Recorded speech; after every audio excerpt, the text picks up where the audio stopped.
been able to convince President Trump to show up? Well, there's still a long time from now to November, and a number of discussions will be ensuing.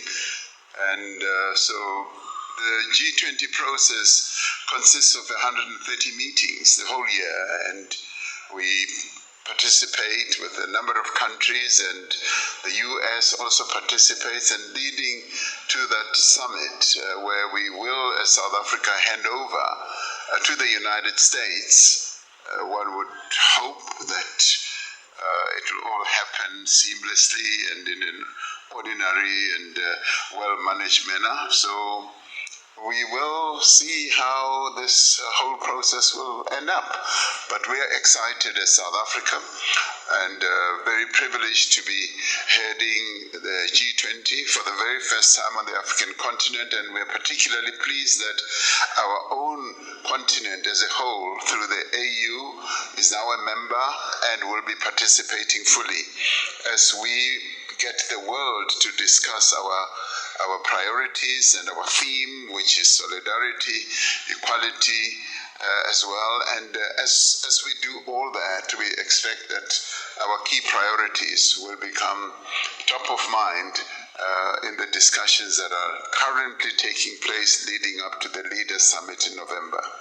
Thank you, Mr. President. And we are joined on the stage as well by His Excellency Mohamed Ould Ghazouani, President of Mauritania.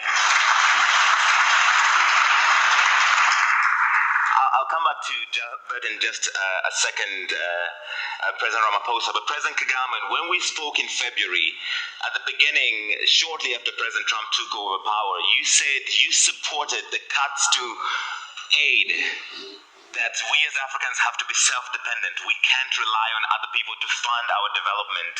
A lot more has happened since then that in some ways threaten our economic advantage as Africans. Do you still support largely what President Trump is doing in resetting our relationship with America and forcing us as Africans to step up? Well, thank you, Larry. I think we have to put everything in a context. Whatever President Trump has decided, or whatever anybody else will decide in the near future, there is a history to how we've been going about things for decades as Africa. So it isn't like we should just wake up one morning and because of what somebody has done that affects us, we should have been building up the momentum in terms of what we need to do to make Africa self-dependent and resilient, and also in how Africa works with other continents and other countries. So that is the context. So in this case, it is as well that President Trump decided to do what he did. If that was only to add to many other reminders or things that should wake us up to, as Africa, be able to do what we ought to do. And there are many opportunities. We always talk about potential of our continent. But when do we realize really what this potential is all about in reality? I think that has always been the question. And that comes back to us as a continent, as a people of this continent, to take the bull by its horns and deal with the problem. So we can't keep depending on what others are saying or doing about us. We need to be working with each other and other countries on the global stage that offer what we need, and we as well offer what they need. I think this is the context.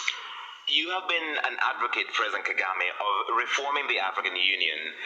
Is it, as currently set up, the vehicle for us our aspirations as Africans, when, for instance, you've been critical of its role in mediating in the conflict that you have with your neighbor in the DRC, in the Rwanda process, the Nairobi process, and the best results appear to have come from one meeting you had with President Tshisekedi in Qatar. So the African Union failed there and Qatar succeeded. Well, I think there are several efforts going on at the same time. That's the problem. And even that one we are talking about, whether it is Qatar or the US, or we can't say we have succeeded. Everyone is trying. And again, it comes back to us, really. If you look at what we've been doing on our continent, much progress has been made. I think we can't say nothing has been done, generally. Whether it was to do with the reforms, and I think Africans have come together. They have defined things and speak with one voice. Increasingly, there is significant progress. But most of these developments that have been happening in the last decade, as I said, are reminders that there are things we need to do that we haven't done.